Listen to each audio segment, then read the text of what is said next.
사순절 기간 동안 또 이렇게 또 금식하시고 또 그것으로 헌금하신 것을 또 우리 쪽방 주민들에게 매년 이렇게 나누셔서 너무나 감사드립니다. 저는 갚을 길이 없고 하나님께서 갚아주시리라 믿습니다. 우리 잠언 19장 17절에 보면은 가난한 자를 불쌍히 여기는 자는 여기는 것은 여호와께 구워드리는 것이니 그의 선행을 그에게 갚아주시리라. 저는 약속을 못 드리지만 하나님이 약속하셨으니까 여러분들이 하신 대로 그대로 갚아주시리라 저는 믿습니다. 우리가 사회가 전반적으로 어렵고 이제 이 나라도 참 혼란 가운데 있었는데 그래도 다시 한 번 더 또 새롭게 하여 주심에 또 감사를 드리고 이렇게 어려운 시기에도 내가 먹을 것 아껴가면서 이렇게 나눠주시는 것 참 귀한 마음이 아닌가 이런 생각을 합니다. 우리가 살아가는 세상 정말 생각해 보면은 무엇 하나 쉽지 않은 것 같습니다. 요즘에 돈 버는 것도 어렵고 또 사람 만나는 것도 어렵고 또 더더욱이 지금 이런 세상에서 그리스도인으로서 정말 정직하게 살아간다라고 하는 것 이것 역시 대단히 참 어려운 것 같습니다. 지금 우리 세상을 보면은 불법과 편법과 이제 탈법이 난무하고 여러 가지 유혹이 넘쳐나는 가운데서 그리스도인으로서 정직하게 살아가고 또 하나님을 생각해서 또 이웃과 이런 귀한 물질을 나눌 수 있다라고 하는 것 이건 참 그리 간단한 일은 아닌 것 같습니다. 하나님께서 여러 성도님들의 마음을 아시고 또 그대로 갚아주시리라 저는 확신합니다. 우리 학교에서나 사실 우리 교회에서도 그렇게 얘기하죠. 정직하게 살면 복을 받는다. 이제 그런 얘기를 하는데 우리 사실은 그렇게 현실은 정반대로 돌아가는 것 같이 또 보이기도 합니다. 그래서 우리가 또 정직하게 살면 오늘 말씀에도 나오지만은 선을 행하면서 고난을 받는다, 부당한 고난을 받는다 이런 생각을 해보면은 이게 과연 맞는가? 이게 우리가 믿는 하나님이 말씀하신 대로 정말 그렇게 되는가라고 이제 생각을 또 하기도 합니다. 우리가 선을 행하면 칭찬과 복이 더해야 되는데 오히려 알 수 없는 고난을 받을 때에 우리는 이 말씀이 과연 어떻게 우리에게 적용될 수 있는가를 다시 한 번 더 생각하는 시간들을 가지게 됩니다. 이유 없는 고난을 당할 때 많은 경우에 우리가 세상을 원망하기도 하고 또 믿는 자로서 또 하나님을 원망하는 단계까지 이르기도 합니다. 그러나 우리가 다 알다시피 하나님께서 주시는 그 고난에는 반드시 이유가 있고 또 그 고난을 통해서 우리가 깨달아야 될 것 그리고 우리가 그 고난을 통해서 앞으로 더 많은 것들을 주시기 위함이다 라고 그렇게 믿으시면 참 좋겠습니다. 우리 이 세상에 어려움 없이 살아가는 사람은 단 한 사람도 없습니다.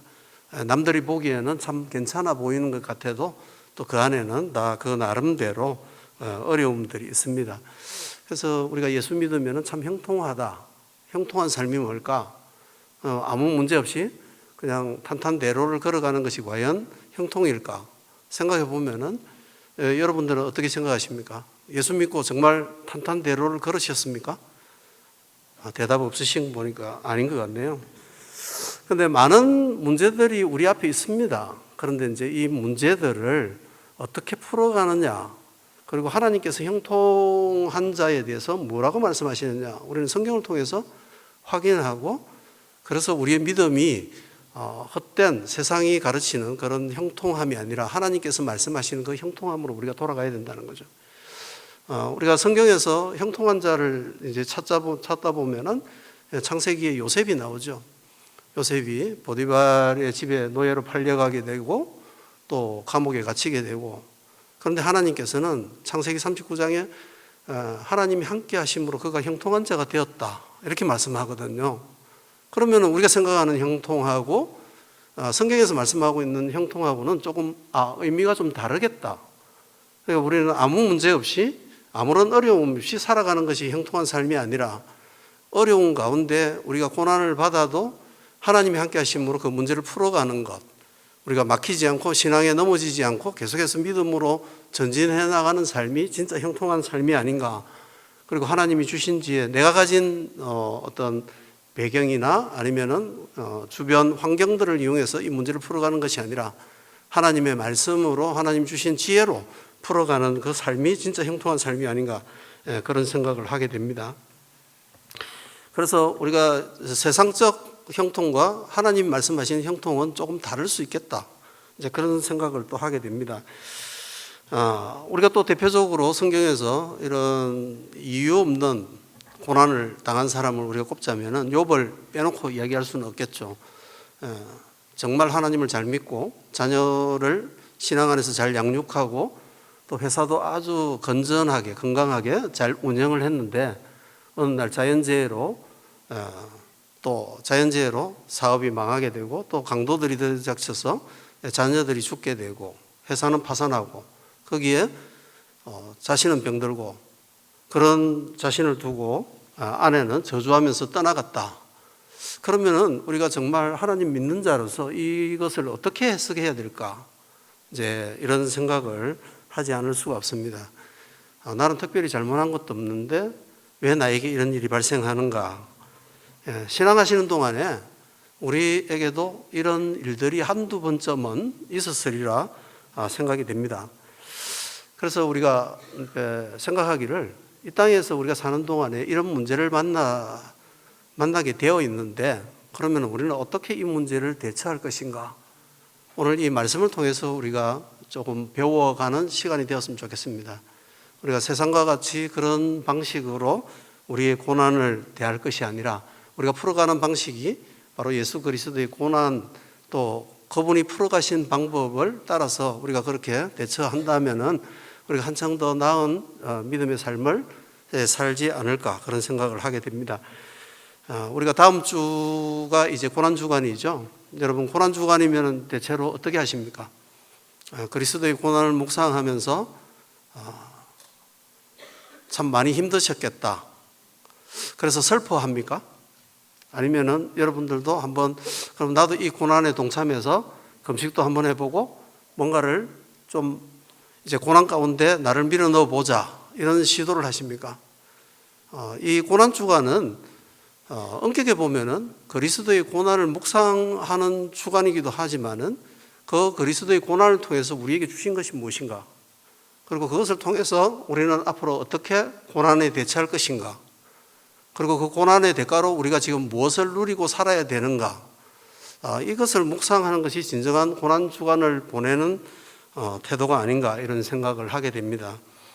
오늘 19절 본문에 보면은 부당하게 고난을 받아도 하나님을 생각함으로 슬픔을 참으면 이는 아름답다라고 말씀하고 있죠. 그런데 우리가 세상을 살면서 만나는 사람들이 다 나에게 친절하고 좋은 사람들만 만날 수는 없습니다. 때로는 강도 같은 사람도 있을 것이고 때로는 정말 사나운 사람도 있을 것이고 이유 없이 사람을 괴롭게 하는 그런 사람을 만날 수도 있습니다. 그것도 아니면은 까다로운 사람도 만날 수가 있겠죠.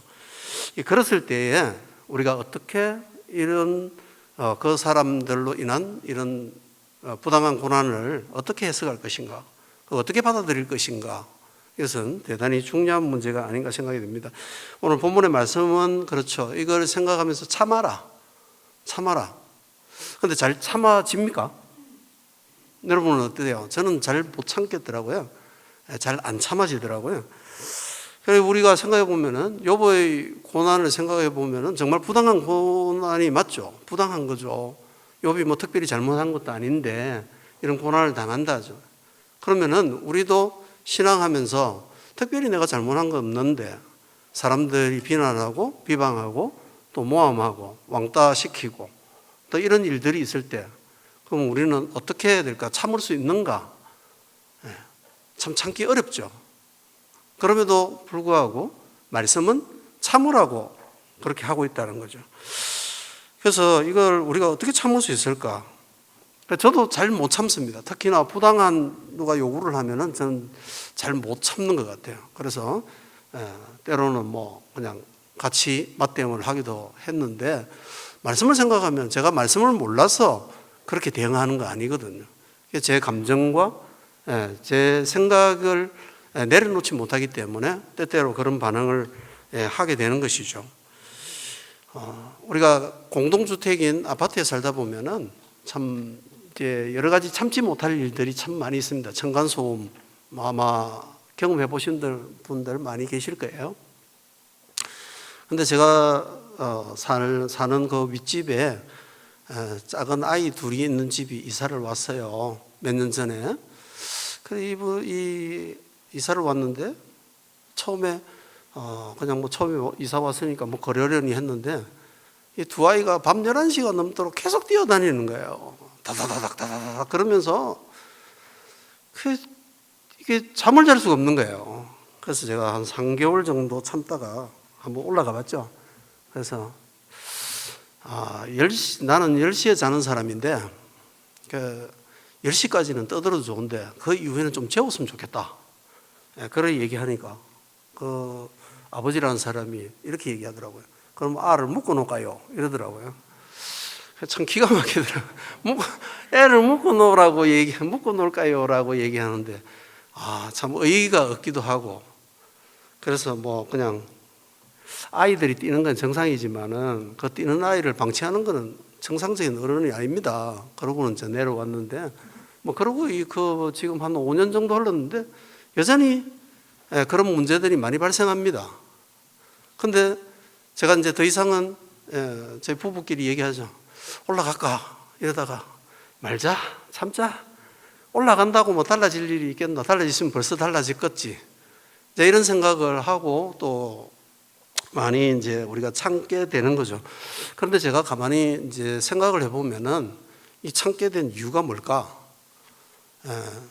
저는 뭐 특별히 제가 아파트에 살면서 제가 뭐 목사다 이런 얘기를 한 적이 없는데 주변에서 알더라고요. 제가 목사라는 것을. 그래서 제가 가만히 생각해 보면 내가 말씀에 순종해서 참는 건가? 아니면은 목사라는 신분 때문에 내가 참는 건가? 또 이런 생각을 또 해보게 됐습니다. 그래서 아마도 말씀에 순종하는 것이 아니면은 나는 칭찬받을 게 없겠다. 이런 생각을 또 하게 됐습니다. 그런데 어쨌든 우리가 세상을 살아가면서 만나는 사람들 참 어이가 없는 참 상식에 안 맞는 그런 언행을 하는 사람들 참 많이 만나게 되어 있습니다. 제가 부산 진구 쪽방성담소에서 일을 한 지가 지금 올해로 이제 16년째가 되는데요. 그동안에 수많은 일들이 있었습니다. 그 안에서 일어나는 정말 악성민원도 있었고, 그래서 뭐 검사실에 불려가서 조사도 받고, 또 민사소송을 당해가지고 한 3년 반 동안 법원에 쫓아다니기도 하고, 그랬을 때 정말 순간순간에 너무 화가 나요. 너무너무 화가 나죠. 그래서 확 이걸 그냥 역고소를 해가지고 확 집어넣어버려. 그냥 아주 벌금을 물려버려. 이런 생각을 하게 되더라고요. 그런데 그 순간만 또 제가 또 참으니까 또 넘어가지더라고요.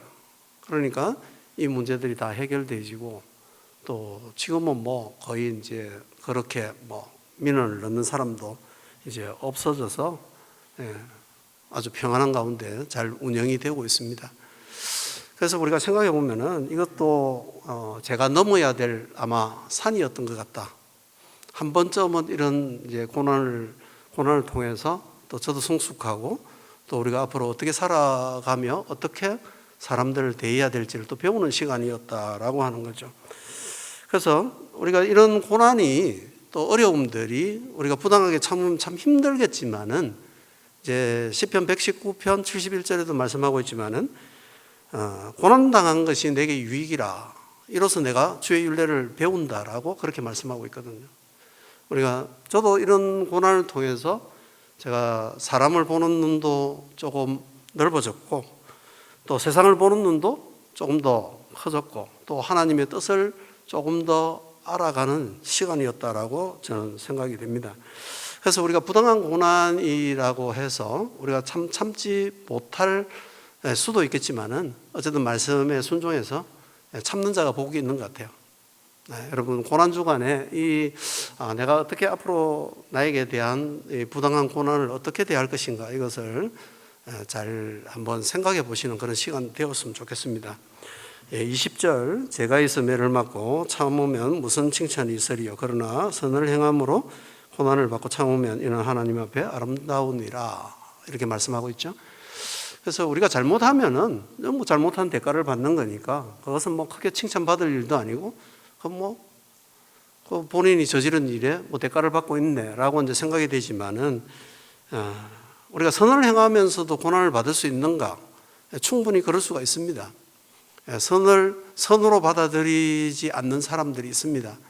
그리고 우리가 친절을 베풀면은 처음에는 고마워하지만은 나중에는 그게 당연함으로 여긴다는 거죠. 그리고 그 당연함을 넘어서 이제는 그게 왜 안 주느냐라고 이제 항의하는 단계까지 옵니다. 그게 사람이더라고요. 우리가 살아보니까. 그래서 저는 인간관계가 참 중요하겠다. 인간관계를 어떻게 맺는 것이 중요하겠는가.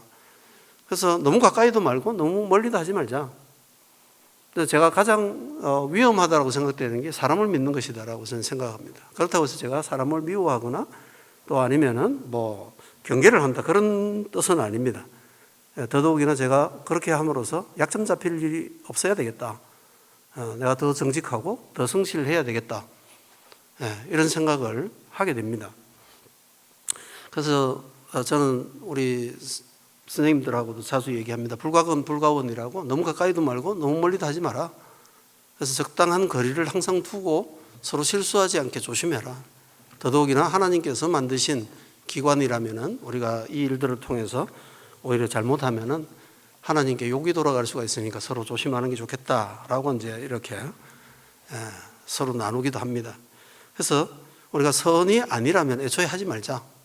그리고 선을 행함에 있어서도 이런 고난을 당할 수도 있다. 오해가 있을 수도 있겠다. 이걸 생각하고 있지 않으면은 그냥 우리가 생각하고 맞으면 좀 덜 아프잖아요. 그죠? 근데 무방비로 맞으면 얼마나 아픕니까? 그럼 사람이 정신을 못 차리거든요.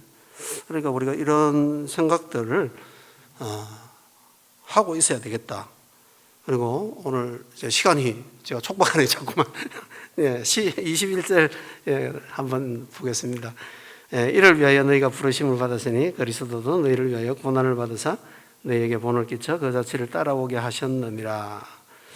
그래서 우리가 하나님께서 어떻게 우리에게 선을 행하셨는가, 예수님께서 선을 행하신 것을 보면은 하나님이 어떻게 사람들에게 이런 일들을 하셨는가를 알 수가 있습니다.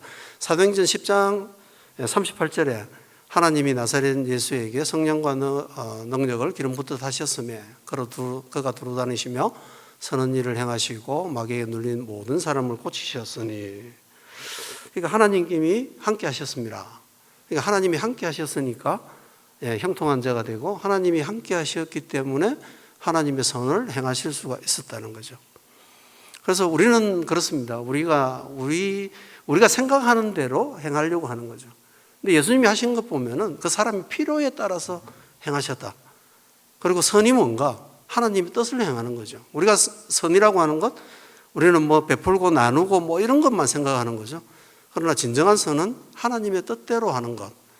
하나님의 뜻이 이 땅 가운데 눌린 사람들을 자유케 하고 병든 자를 고치고 그리고 필요한 사람들에게 나누어 주는 것. 이게 바로 하나님의 선이라고 그렇게 생각이 됩니다. 그래서 예수님께서 필요한 사람을 찾아다니시면서 적절한 것들을 주셨듯이 우리도 우리가 원하는 것, 내가 생각하는 대로 줄 것이 아니라 상대가 무엇을 필요로 할 것인가, 그것을 생각하고 그것을 나누어 주는 그런 사람이 되어야 되지 않겠나 이런 생각을 하게 됩니다. 영적인 문제가 있는 사람에게는 영적으로 다가가야 되겠고, 또 마음으로 또 생각으로 고통을 받고 있는 사람들에게는 위로와 평안을 주는 그런 태도가 되어야 되지 않겠습니까? 그리고 또 물질이 필요한 사람이라면 또 물질로서 서로 나누어 주는 것, 이게 진짜 하나님이 원하시는 선이 아닌가라고 생각을 합니다. 우리가 예수님께서 당하신 고난을 한번 생각해 보면은 예수님께서 잘못하신 거 하나도 없습니다. 그럼에도 불구하고 선을 행한 하나님의 뜻을 사람들에게 베풀고 보여주었음에도 불구하고 고난을 받으셨다라고 하는 거죠. 그래서 처음에는 하나님을 모독했다, 하나님 모욕죄로 종교재판에 넘겼다. 그것도 안 되니까 이제 로마의 반역자다라고 하는 이제 그것으로 십자가에 못 박히게 했죠. 예수님께서 당하신 고난을 우리가 한번 생각해 보면은 하나님의 뜻을 행하다가 고난을 받으신 거죠.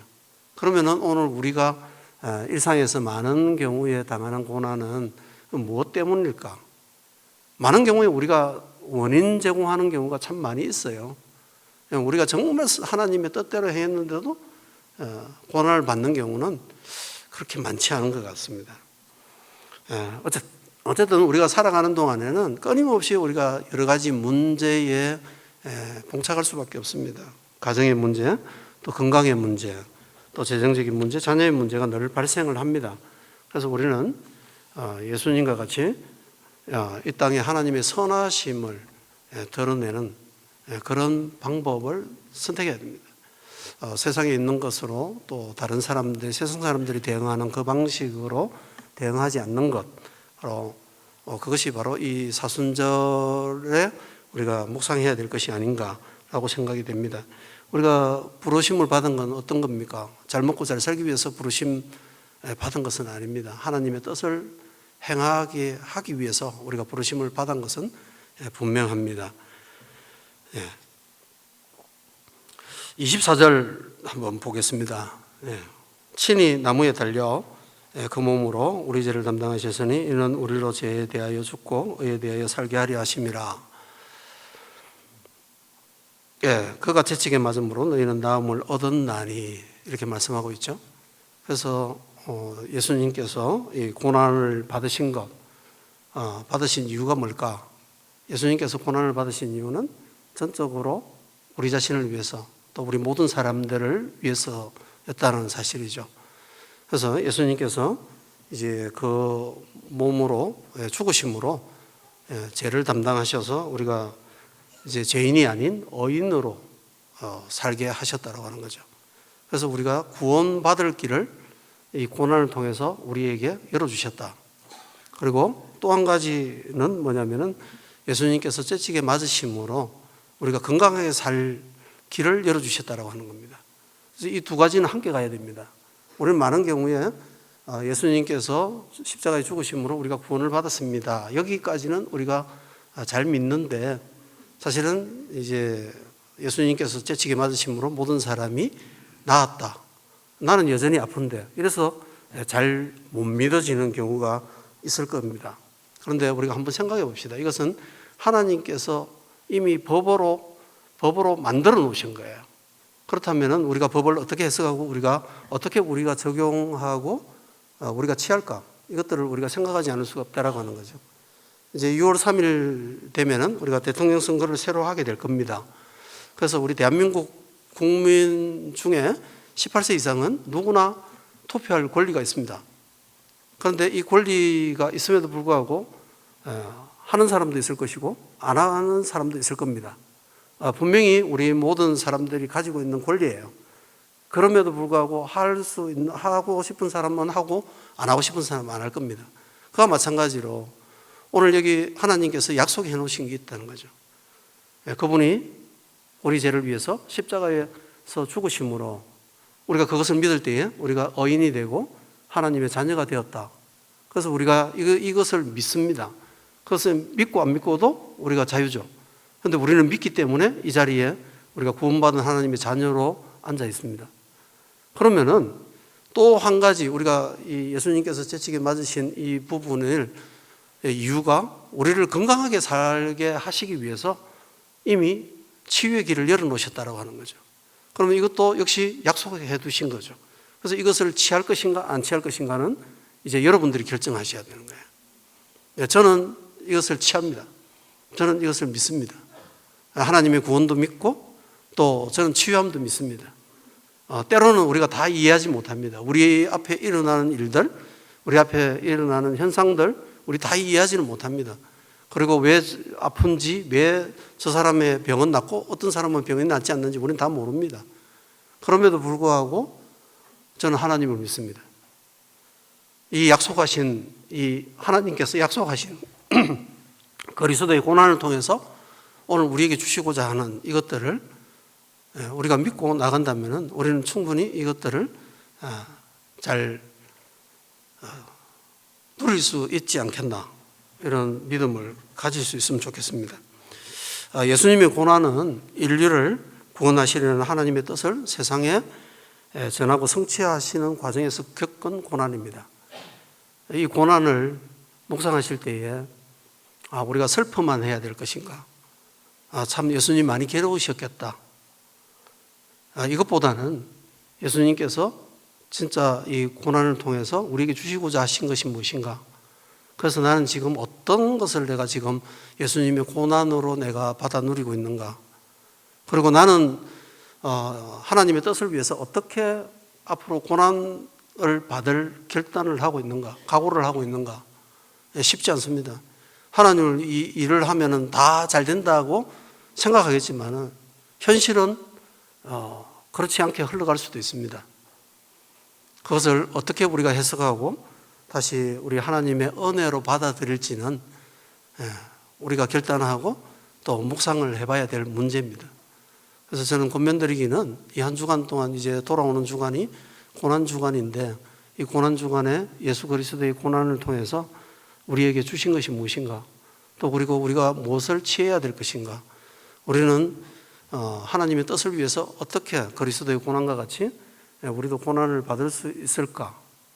그래서 내가 예수님처럼 말하고 예수님처럼 행동하고 예수님처럼 생각하면서 이 일들을 갈 수 있을까, 이것을 고민하고 또 묵상하고 또 그런 결단하는 그런 은혜가 여러분 모두에게 있으시기를 주 예수 이름으로 축복합니다.